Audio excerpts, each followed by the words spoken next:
조셉 알드리치가 쓴 생활전도라는 이 책에 나오는 얘기입니다. 예수님이 세상의 모든 사역을 마치고 하늘나라에 이제 승천해서 올라가셨습니다. 근데 예수님은 이 땅에 계시는 동안에 겪었던 여러 가지 십자가의 죽음의 흔적들을 몸에 가지고 계셨습니다. 천사 가브리엘이 찾아와서 이렇게 질문을 했습니다. 주님, 세상에 계실 때 사람들을 위해서 심한 고난을 받으셨군요. 그러자 예수님은 그래, 나는 심한 고난을 받았다.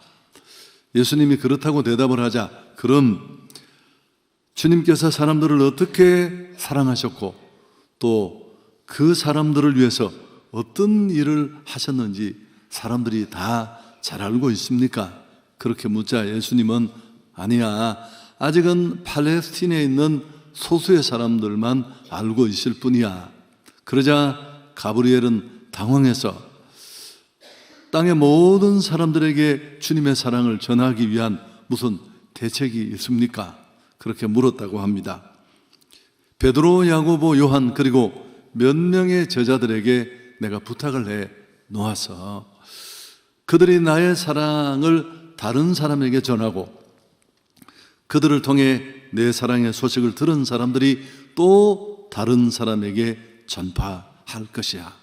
그래서 결국 세상의 모든 사람들이 나의 생애와 사역에 대해서 듣게 될 거야. 그래도 이 가브리엘 천사는 눈살을 찌푸리며 의아하듯이 예수님께 또 물었습니다. 그는 사람이 얼마나 연약한 존재인지를 누구보다 잘 알고 있었거든요. 그렇지만 주님, 만약 베드로와 야고보, 요한이 지쳐서 쓰러지면 어떻게 합니까?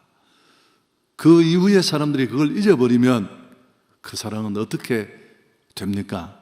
그렇게 묻자, 또 다른 계획은 없는지 묻자 주님은 그 외에 어떠한 계획도 세우지 않아서 나는 그들을 믿고 있어.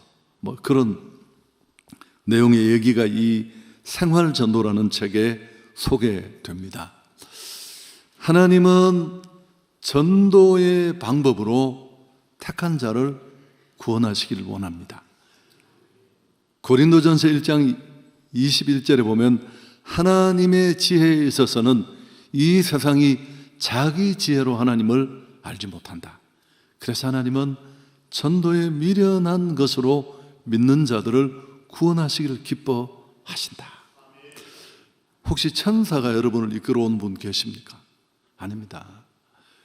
부모가 아니면 대부분은 우리가 누군가가 복음을 전하는 방법, 예수님이 기대하셨던 이 얘기 속에 그런 방법으로 복음이 전해집니다. 오늘 예수님을 만난 이 빌립이 친구 나다나엘을 예수님께로 인도하는 내용입니다. 아주 간단하지만 강력합니다. 내가 메시아이신 그분을 만났다. 너도 한번 와서 만나봐.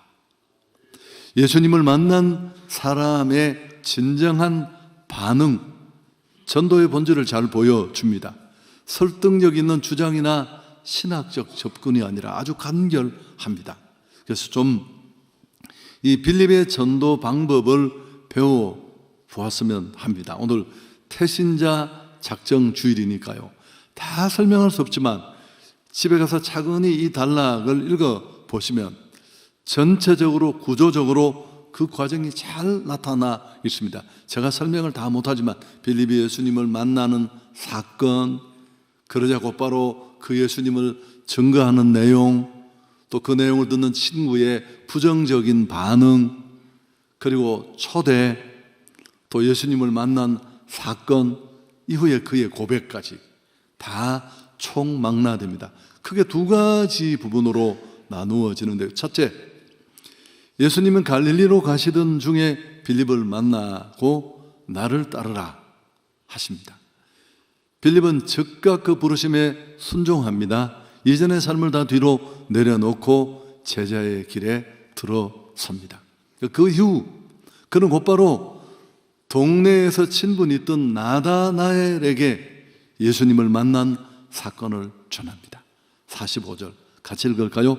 빌립이 나다나엘을 찾아 이르되 모세가 율법에 기록하였고 여러 선지자가 기록한 그 일을 우리가 만났으니 요셉의 아들 나사렛 예수다.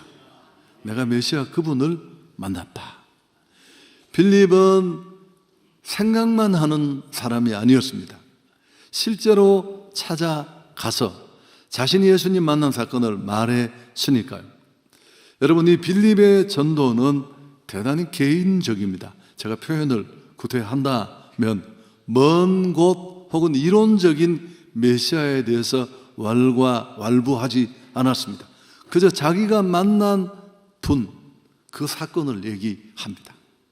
충분히 그는 증거할 자격이 있었습니다. 왜? 목격하고 실제로 본인이 만났으니까요.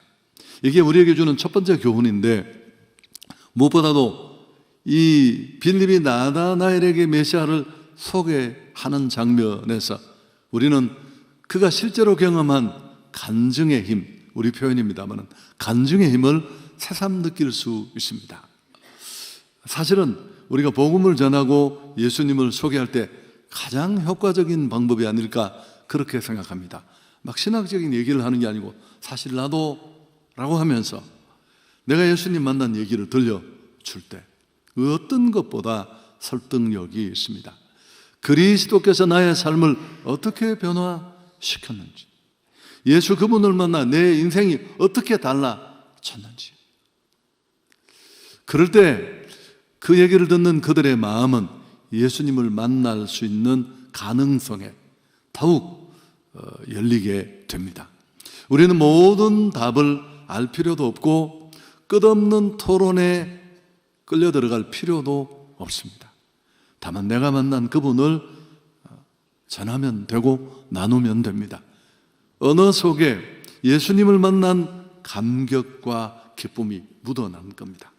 막연히 들은 얘기를 하는 것과 실제로 경험한 얘기는 다릅니다.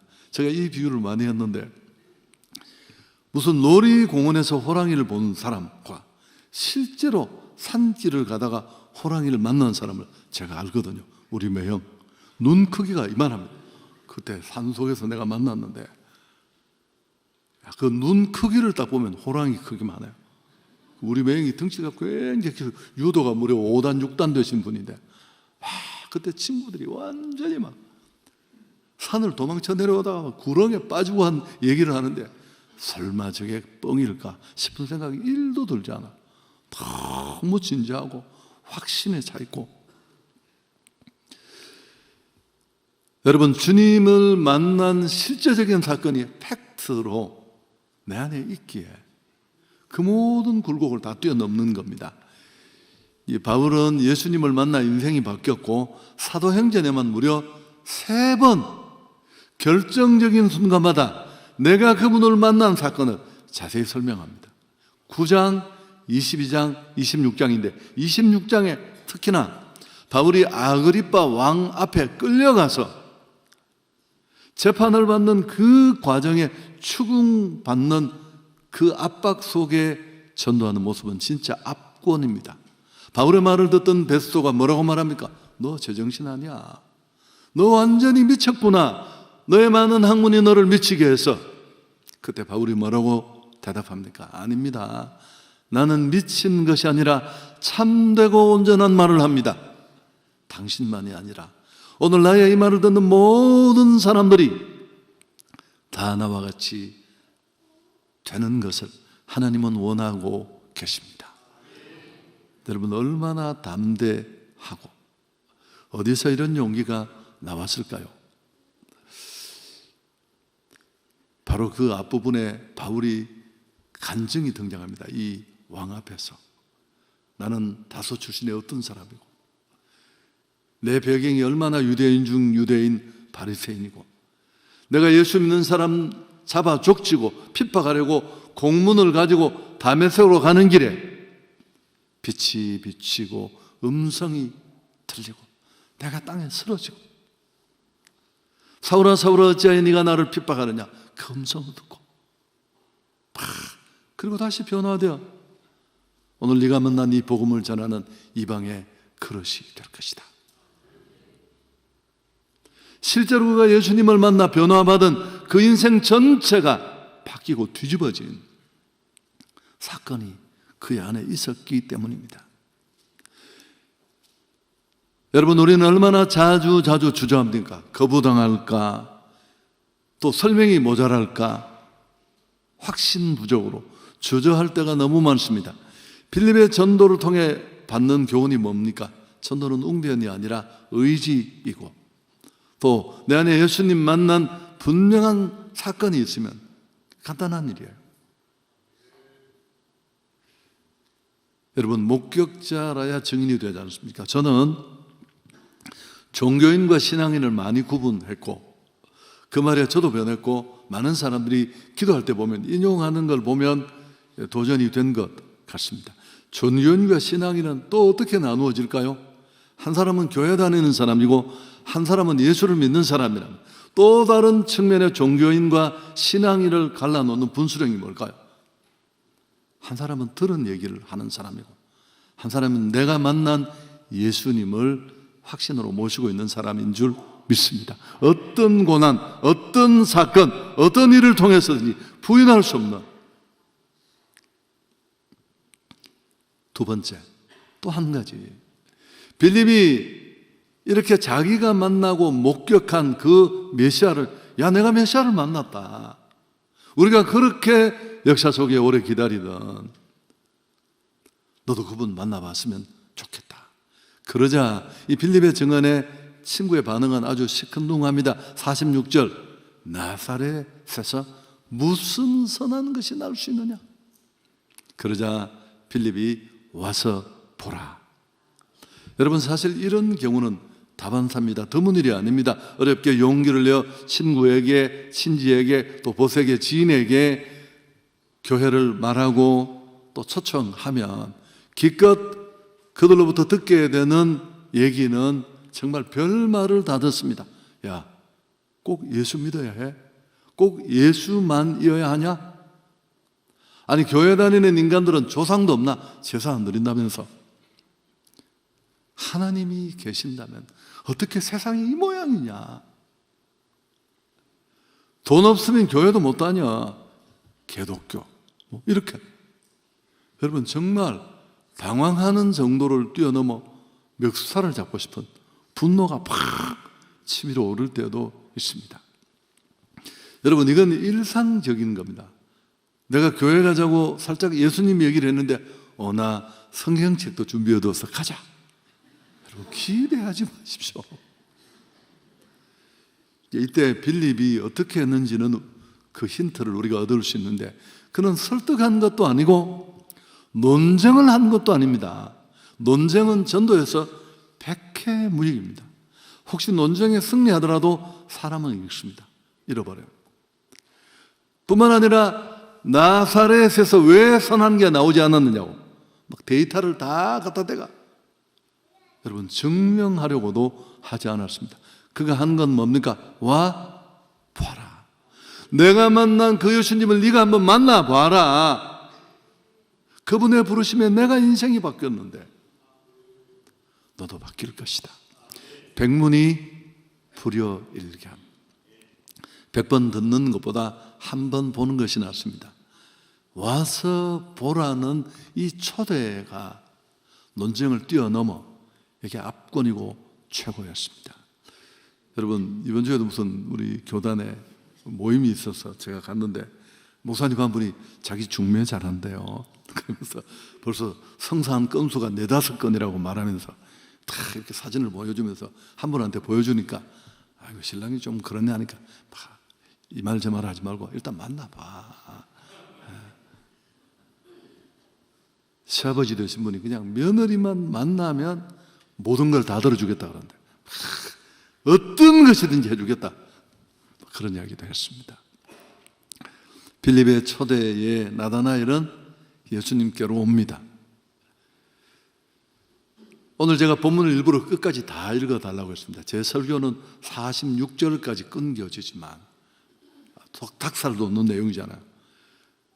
약간은 따지기 좋아하고 또 편견 투성이인 이 소심쟁이 나다나엘을 주님은 이미 알고 계셨습니다. 그를 벌써 낱낱이 알고 계심에 큰 충격을 받고 마침내 그분 앞에 뭐라고 고백합니까? 49절 우리가 함께 읽습니다. 당신은 하나님의 아들이시오. 당신은 이스라엘의 임금이로소이다. 여러분, 이 접근 방식에는 심오한 지혜가 있습니다. 인간의 이성과 편견을 뛰어넘는 초청의 지혜, 초대의 지혜입니다. 논쟁, 변호, 낙담하지 않습니다. 예수님과의 만남이 어떤 말보다 강력하다는 것을 필립 자신이 알고 있었습니다. 예수님을 보는 것만으로 충분하다. 내가 그랬으니까. 이 간단한 초대는 우리에게도 전도의 모델이 될 수 있습니다. 사실 이게 전도예요. 막 데려와서 여러분이 등록시키고 제자훈련 쫄라서 하고 거기까지가 아닙니다. 데려오는 것까지, 복음을 들을 수 있는 자리까지 나오게 하는 것까지, 그 다음에 책임은 제게 있습니다. 저는 책임을 그분께 다 미룰 겁니다. 내가 할 방법 다 했는데 그 인간이 꼼짝도 안 한다. 그걸 내가 어떻게 해요?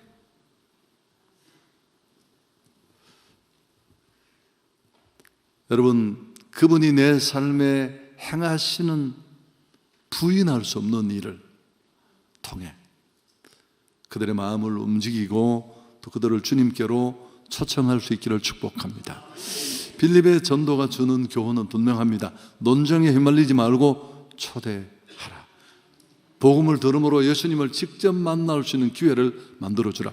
행축의 의미와 그대로 일치합니다. 와서 보라의 힘은 예수께서 우리의 설명 능력을 뛰어넘는 방식으로 자신을 드러내시고 또 그들을 만나 주시고 터치해 주실 것이라는 확신으로부터 출발합니다.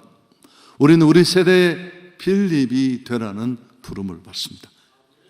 쭈그리고 있는 생각만 하고 고민만 하는 안전지대를 벗어나 의심하는 사람들에게 온갖 편견 가지고 우리를 공격하고 몰아붙이는 그들을 향해 와 보십시오. 나를 이렇게 행복하게 만드신 그분을 만나 보십시오. 가장 간단하면서도 가장 심오한 초대를 하는 것입니다. 나의 모든 것을 바꾸신 그분을 와서 보라. 우리는 이 빌립의 모범에 용기를 얻고 그와 똑같이 예수님을 아는 기쁨을 기꺼이 나눌 수 있기를 축복합니다. 한송교회 행축 와와가 이제 시작이 되고 오늘 태신자를 작정하는데 예수님 믿고 좋아서 와, 또 교회 와서 예수님 만나라고 오라고 와, 이 두 말이 모인 단어가 와와입니다. 빌립의 나다나엘 전도는 무엇보다 관계를 통한 전도였습니다. 여러분, 이 부분이 참 중요합니다. 행복한 사람들의 축제는 관계 중심의 전도입니다. 오늘 사실 나다나엘이 교회에 주님 앞에 나올 수 없는 몇 가지 장애물이 있었지만 동네 아주 절친하고 잘 아는 벗의 얘기에 듣고 또 이해된 부분도 많았을 겁니다. 그래서 그 신뢰를 바탕으로 복음이 진행되었다는 것입니다. 가족, 친구, 동료라는 관계는 그래서 전도의 첫 번째 현장이 됩니다. 행축은 관계 중심의 전도법 중에서도 모태 전도법. 여성들이 아기를 잉태하고 출산하는 과정에서 모티브를 얻은 겁니다. 우리는 3달 동안 관계 중심으로 이 일을 진행할 것입니다. 대체적으로 3단계를 밟게 되는데요. 오늘 이 빌립의 전도와 정확하게 일치합니다. 첫 번째, 대상자를 선정하는 겁니다. 빌립은 예수님을 만나자마자 친구 나다나엘을 생각했고 생각만 한 게 아니고 찾아갔습니다. 우리는 갈급한 심령을 찾아야 합니다. 내가 아는 많은 절대 다수 지인이 아니라 그 중에 이번에 구원을 받아야 될 적기가 되고 딱 그 시점이 된 사람은 누구일까? 내가 6년 전에 전도했을 때 거부했습니다. 내가 6개월 전에 전도했을 때 자기는 못 가겠다고 했습니다. 그 6개월 동안 어떤 일이 벌어졌을지는 아무도 몰라요. 인생사가 얼마나 복잡해요. 저도 그랬습니다. 예수 안 믿겠다고 팔팔팔 뛰던 사람들이 뒤집어질 때가 더 많아요. 절과 갑 앞에, 문제 앞에. 그래서 우리는 그 시점이 언제인지를 모릅니다. 그래서 전도 용어 중에 만나는 사람마다 전도하고 만날 때마다 전도하고, 그런 이유 때문입니다.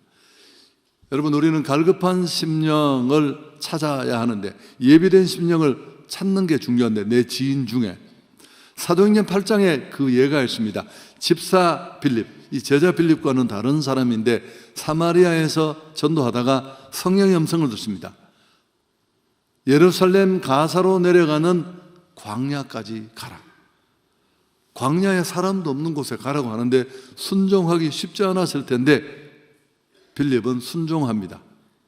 그래서 가보니까 에티오피아 여왕의 참모 중에 참모, 그 국고를 맡은 관리, 고급 관리가 넷이라고 성경에 표현되어 있습니다만은 예배하러 예루살렘에 왔다가 자기 나라로 돌아가는데 그 흔들리는 마차 위에서 이사야서를 읽고 있는데 전혀 이해가 되지 않습니다.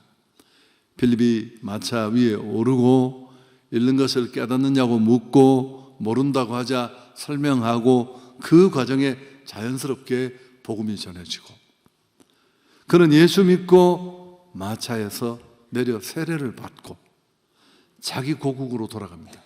여러분, 이게 복음이 아프리카로 넘어가는 역사적인 사건입니다. 이 전도의 첫 번째 스텝이 뭘까요? 대상자를 찾아가는 겁니다. 우리가 영혼을 사랑하는 마음을 가지고 이번에 누구에게, 내가 아는 관계 속의 사람, 어떤 사람이 복음을 들어야 할까요? 정확하게 대상을 모르니까 좀 폭넓게 태신자를 뽑습니다. 이번에는 이렇게 칸이 10개더라고요. 내가 왜 이렇게 많느냐고 물었더니만 또 이 칸이 모자란다고 또 그렇게 얘기하는 분들이 많대요. 이름을 밑에 못 적는다고 해서 10칸을 준비해 두었으니까 너무 부담 느끼지 마십시오. 여러분, 적을 만큼 적으면 되니까. 그래서 전도 대상자를 찾아갔지만 우리는 그 영혼을 품는 것입니다. 아멘. 그래서 가슴에 품고 좀 폭넓게 가족, 친지. 근데 성령이 우리 마음을 열어주십니다. 내가 누구에게 가서 어떤 사람에게 복음을 전해야 할지. 그 다음 두 번째는 사랑의 관계를 정진시키는 단계입니다. 생명을 품었다면 이제 관계를 정진시키는데 우리 이 매뉴얼을 북에 보면 6단계 더 많을 수 있습니다만은 다양한 관계 맺기를 저희가 준비할 예정입니다. 선물을 드리고 카페에 초대하고 문화행축을 함께 하고 또 포토존도 만들어서 함께 사진도 찍고 또 식사도 대접하고, 사실은 사랑의 짐을 지우는 게 키포인트입니다. 여러분, 그 김봉석 목사님 아시잖아요. 예수천당 불신지옥 아주 무차별적으로 복음을 전하다가 두들겨 맞고 그랬던 분입니다. 동네 대장장에게 가서 맨날 그 뜨거운 분리를 하는 힘든 사람 옆에서 교회 가자고, 예수 믿으라고, 예수천당 불신지옥 외치니까 이 대장장이가 화가 머리 끝까지 나서 말하지 말라고 몇 번을 이야기했는데도 끝까지 전도하니까 그 빨간 집게를 짚고 죽이겠다고 뒤를 따라서 목사님 도망을 갔어요. 근데 목사님이 이제 또 전도하다가 돌아오는 길에 성도가 이렇게 길가에서 참외를 팔다가 목사님에게 참외를 하나 깎아주길래 먹고 있는데 그 대장장이 앞을 지나가더래요. 이렇게 불러서 참외 하나를 깎아서 대접을 했대요. 먼 훗날 이분이 예수를 믿고 그러더래요. 목사님, 내가 예수 믿게 된 건 당신 전도가 아니라 그 참외 2개 때문이라고. 참외 무섭습니다. 우리 막내 누님 제가 얘기했죠. 우리 막내 누님, 우리 와이프가 임플란트 2개를 해드렸더니만 바로 등록했습니다. 물론 그 다음에 잘한다는 데가 지금 잘 다니고 있습니다만은. 그래서 여러분, 우리는 그분들의 얘기를 들어주고 함께 기도하고 진심을 담아 함께 삶을 나누고, 세 번째, 복음을 듣게 하는 겁니다. 와보라는 게 이게 핵심입니다. 5월 24일, 25일 토요일 주일인데 교회로 초청해서 여러분이 예수님 만난 그 감정, 그건 신학적으로 하려고 하지 마시고 요절 안 외워도 돼요. 친구야, 네가 나를 알지 않느냐? 내가 예전에 참 이렇게 힘들었는데 내가 교회 가고 예수님 만나고 내가 이렇게 행복해졌다. 그 얘기는 이 관계 속에 하는 겁니다. 그러나 결정적으로 정리된 복음을 듣고 그분이 예수를 내 삶의 구주로 모실 것인가를 결판내는 일은 바로 이 D-Day 날 해야 할 줄 믿습니다. 믿음은 들음에서 나며 들음은 그리스도의 말씀으로 말미암느니라. 로마서 10장 17절 말씀. 행축 정체를 하는 이유가 뭐예요? 영혼을 품고 뜸을 들이고 사랑의 짐을 지우고 관계 쌓기를 하건 그 모든 가장 중요한 이유는 이 정해진 날 목사를 통해 복음을 한번 딱 듣게 하는 겁니다. 간증자도 있고요. 그리고 결정은 본인이 하는 거예요. 본인이 나는 예수를 내 삶에 모시지 않겠다면 그럼 끝이에요. 저는 그 책임을 몽땅 하나님 아버지께 다 돌려드릴 거예요. 저는 애썼습니다. 성도들도 노력했고요. 책임은 그분에게 가는 겁니다. 마지막 얘기입니다. 한 장로님의 간증인데 제가 이 설교 준비를 하면서 여러 편의 설교도 있고 자료를 찾는 중에 이제 제가 이름을 밝힐 수는 없습니다만 이 한 장로님이 고등학교 시절인데 그 교회에도 고등부가 있었고 부목사님 한 분이 고등부를 맡았는데 아이들이 자꾸 주니까 담임 목사님이 불러가서 사임 압력을 넣었다고 합니다.